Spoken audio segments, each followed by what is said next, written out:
Karoline Leavitt is out, and suddenly Natalie Harp's name is showing up in a conversation nobody expected. Now, let me be clear, there is no proof that Harp had anything to do with Leavitt's departure, and there is no confirmed story here about some dramatic White House takeover, but the timing is interesting. Leavitt leaves, Harp keeps appearing closer to Trump, and now she's even being mentioned as a possible replacement. So today, I want to separate what we actually know from what people are speculating about, because this story may be less about scandal and more about who is gaining influence inside Trump's inner circle. Let's start with what actually happened. Karoline Leavitt announced she's leaving the press secretary job at the end of this month. That's the fact. She said she wants to be present for her kids. She thanked the president and the staff, and Trump called her one of the best press secretaries in the history of the office. Nothing about that statement, by itself, is scandalous. But almost immediately, another name started showing up in the conversation: Natalie Harp. Now, let's be careful here. Harp has not been confirmed as Leavitt's replacement. She may not even be the frontrunner. And there is no evidence that she had anything to do with Leavitt's decision to leave. But her name is being floated. She's already one of the most visible people inside Trump's immediate orbit. And that is where this story becomes more interesting than a simple resignation.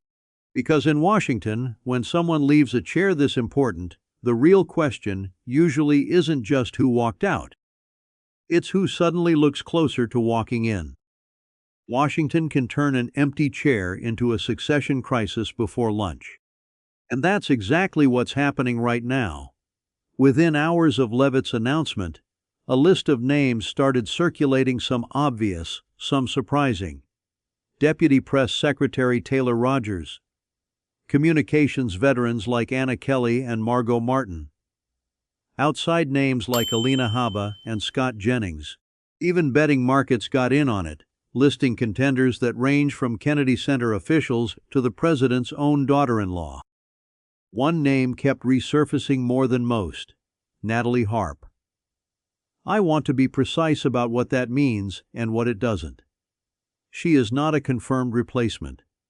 She may not even be the frontrunner. This is a crowded list, and nobody at the White House has named a successor. What's interesting isn't that her name appeared. It's why a name like hers. Briefly, Scott, who should replace Karoline Leavitt? Obviously, she is stepping Scott down. Jennings. And Are you throwing your hat in the ring? Who do you? Yeah. Well, first of all, are you throwing your hat in the ring? And Will you serve, Scott? Answer the question. No, look. Answer the question. I don't know, but I'll tell you this: Karoline Leavitt has been maybe the greatest White House press secretary in the last 30 years, at least. She's been nothing short of brilliant. She's done it while raising a young family. I think it's great that she's going to go spend time with her family, but I don't know a single Republican in the country who isn't in awe of and in appreciation of Karoline tonight. So Godspeed on your journey back to your family. You've done great. Do you want the job or not? Let me help Scott. Democrats are afraid of Scott Jennings becoming press secretary. There you go. Now you got the job. By the way, you guys deprived me of my, Obama renovated the complex, $376 million, which is about $570 in didn't use as much gold. Didn't use as much I'm just gold. saying, it's not unprecedented for presidents to spend a few $100 million renovating the White House complex. All right. Someone without a traditional communications title ended up in that conversation at all. That's not really a story about who gets the podium next. It's a story about who has access and influence near this president, and what that tells us about how this White House actually works. To understand why Harp's name carries weight, you have to understand who she is. Natalie Harp holds the title of executive assistant to the president. On paper, that doesn't sound like a press operation job. In practice, by multiple independent accounts, she's one of the most constant physical presences around Trump, present at events, present in the building, reportedly involved in how his social media gets managed day to day. One report described her staff nickname as the human printer, for literally walking in hard copies of information for him to see. The journalistic interest here isn't appearance, and it isn't gossip. It's access. Washington runs on a simple, unglamorous rule. An official title tells you where someone sits on an org chart. Proximity, actual, physical, Recurring time in the room sometimes tells you more. There's a real difference between people who stand in front of the cameras and people who are reliably standing near the person making the decisions. Harp doesn't hold the most famous job in this administration, but her sustained presence next to Trump is exactly why reporters and observers pay attention when her name comes up for an opening this significant. In Washington, influence is not always printed on the business card. Staffers who control the flow of information, what gets read, what gets flagged, what gets printed and handed over, what gets said before anyone else has a chance to weigh in, can accumulate a kind of importance that never shows up on a formal chart. That's a pattern political observers have documented across administrations of both parties. It's not unique to Harp, and it's not inherently sinister. It's just how proximity works in any hierarchy built around one person's attention. Now, discipline matters here, because it's very easy to overreach. I am not going to tell you Natalie Harp controls Donald Trump.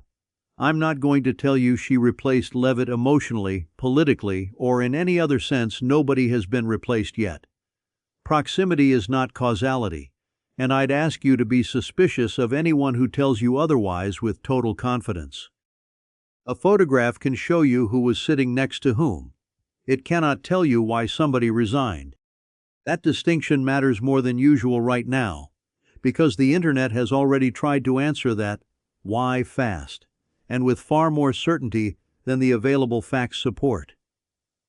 Which brings us to the more interesting story: how a name went from footnote to headline in about 24 hours.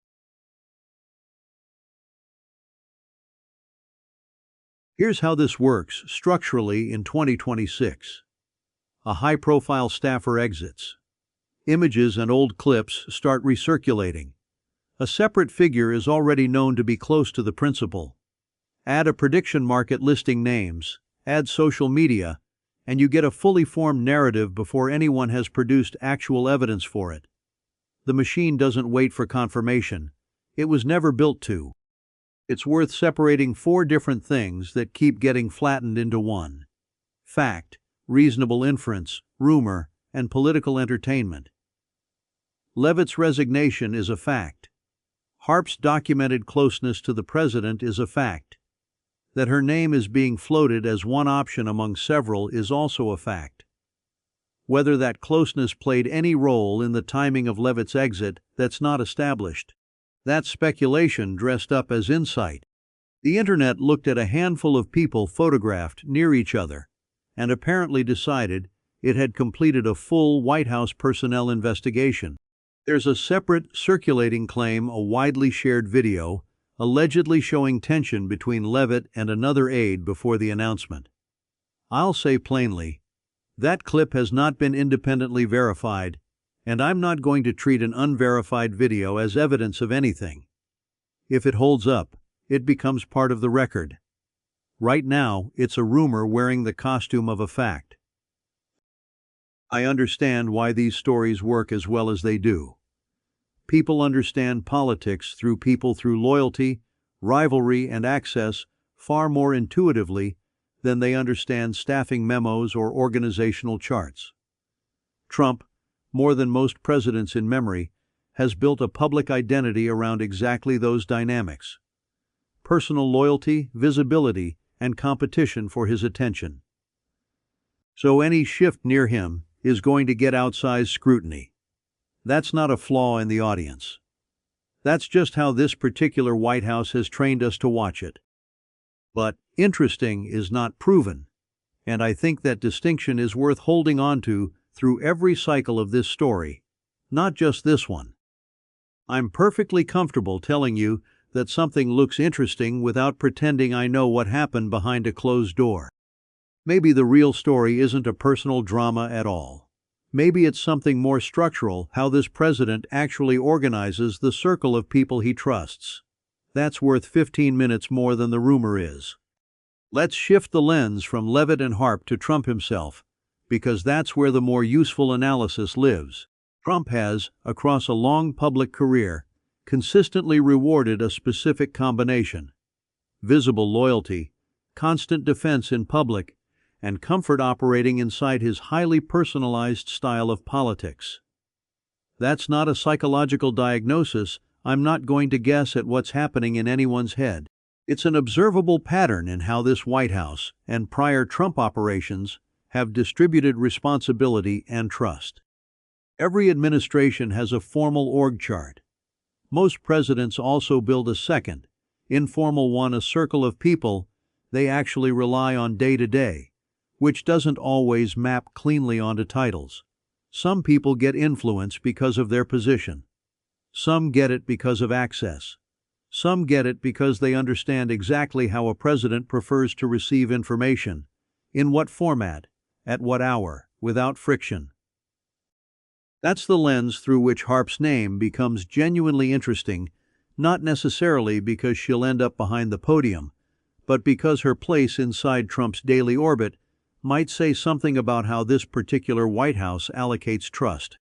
The title tells you where somebody sits on the organizational chart. Access tells you whether the president actually listens when they speak.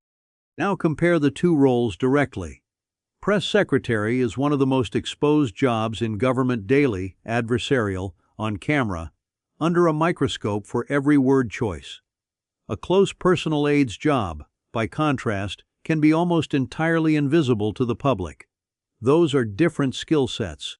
Being trusted enough to hand someone a printed page in private is not the same competency as standing at a podium fielding hostile questions for 45 minutes on live television. That's a legitimate, non-cynical question to ask about any name on this list, Harp included. What we don't know. We don't know that Harp will be chosen. She's one name among several serious contenders, including career communications staff. We don't know that her proximity to Trump had anything to do with the timing or reasoning behind Leavitt's exit. We don't know that any photograph, clip, or public interaction proves a personal conflict between the two women. And there is nowhere near enough here to responsibly call this a romantic story of any kind. That's not journalism, that's fan fiction with a byline. What's worth watching going forward? Who Trump actually names? Who starts showing up more often, more visibly, in his public appearances? Who starts speaking publicly on behalf of the administration in the coming weeks?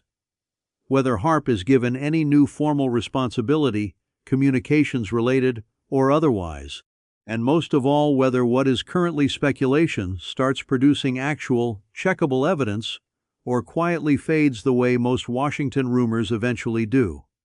Maybe Natalie Harp gets the job. Maybe she doesn't. My money isn't on pretending we know before Trump makes the decision. But I am watching who gets closer to the center of that room, because in Washington, that often tells you more than the title on the door. Do you think Trump goes with a familiar television face for this job, or someone already standing inside his inner circle?